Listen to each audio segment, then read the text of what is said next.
A fraying frontier, the unspoken crisis at the US-Canada border. When most people think of the fallout from trade disputes, they picture distant factories, complex supply chains, or rising prices at the checkout. Few ever consider the human cost, the quiet crisis unfolding in forgotten corners of the United States. In small towns along the northern border, a once unimaginable thought is becoming a grim reality. Families are considering giving up their American citizenship to join Canada. This isn't just about economics, it's about a deep sense of abandonment. A feeling that a government in Washington, D.C., has forgotten them, leaving them to fight for survival on their own. This is the story of 5 American border towns caught in a harsh new reality, where daily life has been shattered by a single policy decision. Part 1: The Blow That Changed Everything. It all began with the stroke of a pen. The Trump administration, in a move to protect American industries, slapped a 35% tariff on Canadian goods. The response from the North was swift and decisive. Canadians, who had for generations crossed the border for shopping, travel, and business, stopped coming. For communities like those along the northern border, this wasn't a policy debate, it was an extinction-level event. Almost overnight, the constant flow of people that sustained these towns dried up. Restaurants stood empty, shops put up closed signs, and jobs vanished. The steady rhythm of cross-border life was replaced by an unsettling silence. This was more than a trade dispute, it was a warning siren that something had fundamentally changed. It shattered a fragile sense of security, leaving residents to wonder, when confidence in the future cracks, how long can we pretend that everything will simply return to normal? Point Roberts, Washington, an island of isolation. To understand the full scope of this crisis, you have to look at a place few have ever heard of, Point Roberts, Washington. This isn't just a remote town, it's a geographic anomaly. Tucked away in the far northwest corner of Washington, it's completely cut off from the rest of the state. To get there, you have to pass through Canadian territory.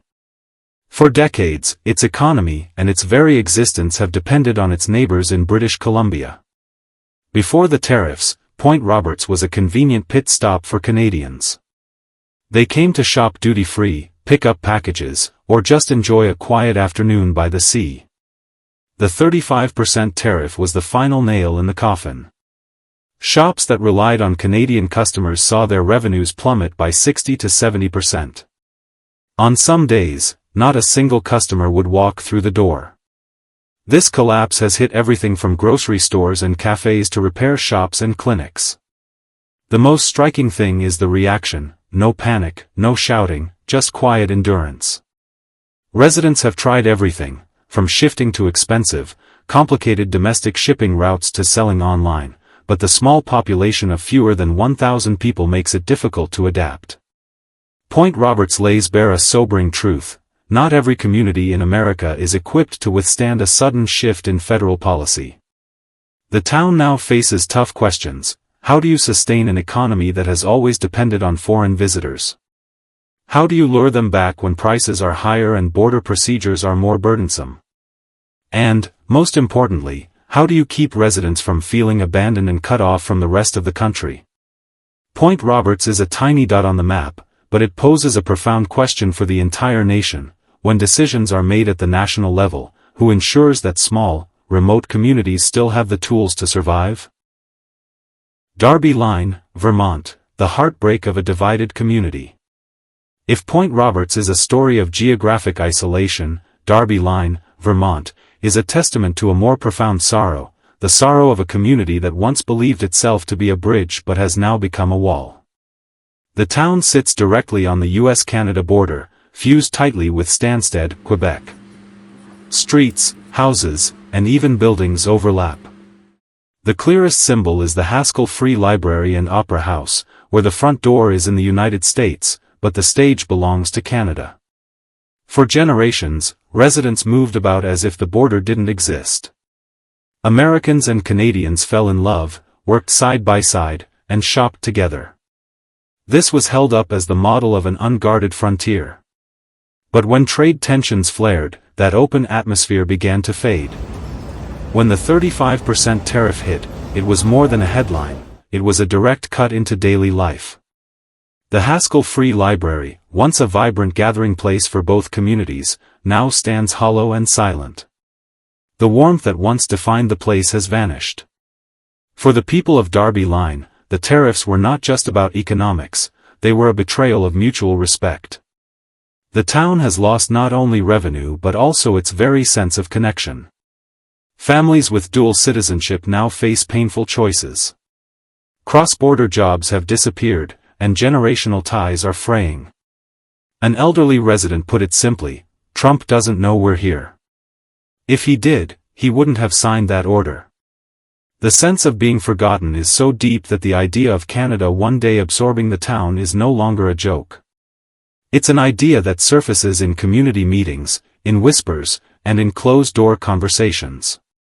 The people here don't ask to be a top priority, they only ask not to be forgotten. Niagara Falls, New York, from tourist hub to ghost town. Before the tariffs, Niagara Falls, New York, was a magnet for tourists. More than 2 million Canadians came here every year, making up nearly half of all visitors. Souvenir shops, bars, and restaurants thrived on that steady stream. But when Ottawa called for a boycott of American goods and the border tightened, the Canadian crowds all but vanished. Within a single month, visitor numbers plummeted by 60%. The city grew silent. Hotels slashed their rates, and staff faced layoffs.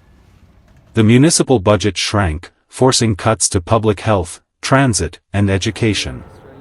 The deeper wound, however, is emotional. Niagara had always been a symbol of US-Canada friendship. Now, it feels hollow and lonely. Residents are asking why they had to sacrifice their stability just to send a message to a neighbor. The feeling of being abandoned is so strong that even a veteran said, "I fought under the American flag, but now it feels like America has abandoned me." For Niagara, this is no longer about tourism, it's about survival. Sault Ste. Marie, Michigan, the cost of a divided river. In Sault Ste. Marie, Michigan, the border has always been a bridge, not a barrier. Every day, hundreds of vehicles cross the bridge linking the city with its namesake in Ontario. Daily life, work, education, and culture are woven together across the river. Roughly 65% of the city's service sector revenue depends on Canadian customers. When the 35% tariff took effect, Canadian traffic fell by 40%, stripping the local economy of over $35 million in a single quarter. Stores emptied, prices for essential goods like lumber and fuel rose, and healthcare came under pressure as Canadian patients stopped crossing the border. Social life was also dramatically impacted, with cross-border sports events and exchange programs cancelled. Residents are not calling for secession, but they are being forced to adapt. Small businesses are trying to sell online to Canadian customers, and the city is considering subsidies for seniors and schools. For those who live here, Sault Ste. Marie is not just a town but a vital junction between two economies. The community raises a critical question for the entire nation: has Washington truly prepared for the quiet but far-reaching consequences of its trade policy on communities like this?